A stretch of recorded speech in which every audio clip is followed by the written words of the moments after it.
अगर आप ध्यान और योग करते हैं, अगर आप रेगुलर एक्सरसाइज करते हैं, आप किस तरह से जीवन जीते हैं उसको बच्चे जरूर फॉलो करेंगे और आचार प्रतिष्ठा को इस मुद्दे पर जोड़ेंगे। आचार प्रतिष्ठा जब हम कहते हैं कि अपनी लाइफस्टाइल की बात करें, जब हम उसमें योग को इंक्लूड करें, तो क्यों इंक्लूड करें योग को, कैसे हमारे दर्शकों को समझाएंगी, क्या उसका महत्व है, स्वास्थ्य को किस तरह से देखता है योग, क्या बताएंगे आप? जी निखिल जी, नववर्ष की सभी को बहुत बहुत शुभकामनाएं।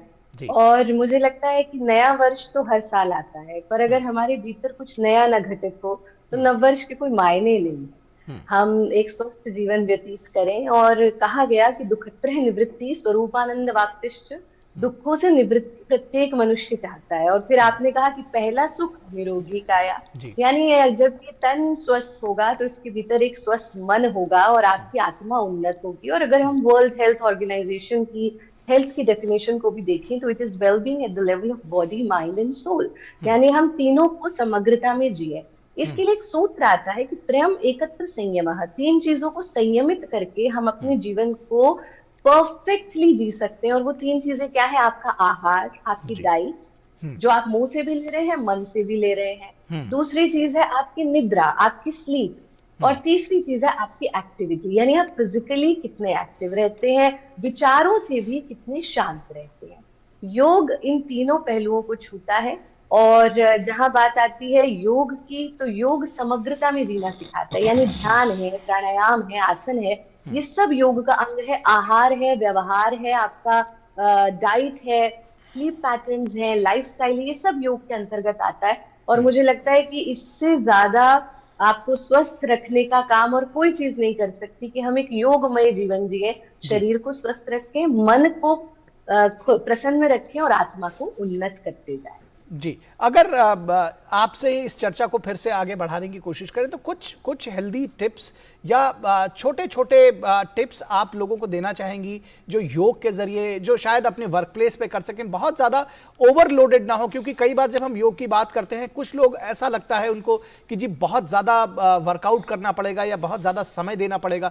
तो कुछ ऐसी भी टिप्स हैं जो आप दे सकें हमारे दर्शकों को कि छोटे छोटे टिप्स हों लेकिन वो एक बड़ा परिवर्तन लेकर आए जीवन में, स्वास्थ्य के विशेष संदर्भ में। बिल्कुल। जी। बिल्कुल निखिल जी, और आपने कितनी अच्छी बात की। आपने कहा लोगों को लगता है योग करोगे तो वर्कआउट करना पड़ेगा। जी। हम कहेंगे योग करोगे तो वर्क इन करना पड़ेगा, क्योंकि जब इन अच्छा होगा तो आउटसाइड अपने आप अच्छा होता जाएगा। वर्क स्पेस पर बैठे हैं या आप ट्रैवल कर रहे हैं, हालांकि योग की साधना अपने समय पर मैट बिछाकर प्रॉपरली की जानी चाहिए, लेकिन कुछ ऐसे बहुत छोटे छोटे से नुस्खे, जैसे ब्रेथ अवेयरनेस।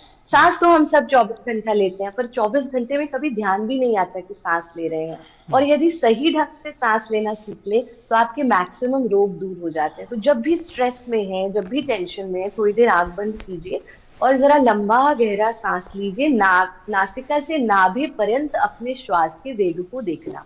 जितनी छोटी ब्रेथ होगी उतना छोटा लाइफ स्पैन होगा, जितनी लंबी ब्रेथ होगी उतना लंबा लाइफ स्पैन होगा। दूसरा जी। काम, कुछ नहीं कर सकते, दिन में 5 बार दिल खोल करके हंस सकते हैं। और जितने स्ट्रेसफुल कंडीशंस में हम रह रहे हैं, हमने हाल ही में एक वायरस से पूरी दुनिया लड़ी है जो हमारे लंग्स को अफेक्ट करता है, तो हमारी लंग्स की कैपेसिटी को बढ़ाता है अट्टहास, यानी दोनों हाथ खोले, पेट को ढीला छोड़ा, सीने को ढीला छोड़ा।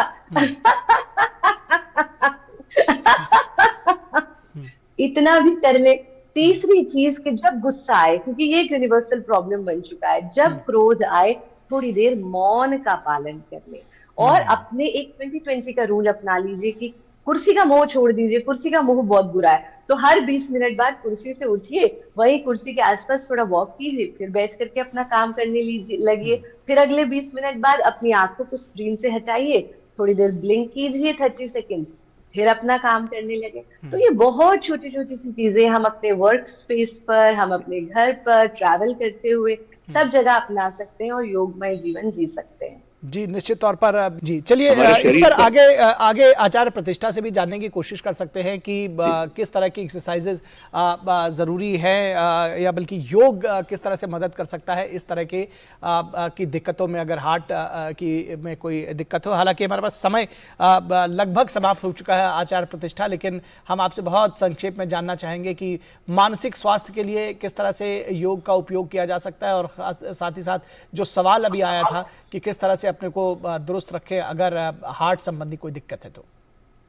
जी निखिल जी, आपके कार्यक्रम के माध्यम से दो तीन महत्वपूर्ण चीजें बताना चाहूंगी। पहली चीज ये, हाल ही में हमने बहुत सारे हार्ट अटैक के केसेस देखे, हार्ट की पुअर हेल्थ के केसेस देखे, और उसका एक मुख्य कारण ये है कि हमने व्यायाम का पैटर्न चेंज कर दिया। लोग रात को एक्सरसाइज कर रहे हैं, रात को जिम जा रहे हैं, जब हमारे पर्यावरण में ऑक्सीजन की कमी होती है। जी। पहली चीज, प्रातः काल जागरण करें, सूर्य के सानिध्य में थोड़ा समय जरूर बिताएं, प्रकृति के सानिध्य में समय बिताएं, और प्रातः काल ही योगाभ्यास हमें करना चाहिए, या फिर सायकाल रात्रि होने से पहले। दूसरी चीज, बहुत रिगरस प्रैक्टिसेस, बहुत ज्यादा सांस फुलाने वाली एक्सरसाइजेस हमें नहीं करनी चाहिए। इसीलिए योग को समग्रता में, यानी जो हम कहते हैं ना, योग और मेडिटेशन, योग और प्राणायाम नहीं, ध्यान योग का अंग है, प्राणायाम योग का अंग है। आपकी जो भी योगाभ्यास करे वो ऐसे हो कि स्ट्रेचिंग, बेंडिंग, ट्विस्टिंग, साथ में प्राणायाम और रिलैक्सेशन, तब जाके आपका संपूर्ण स्वास्थ्य बनता है।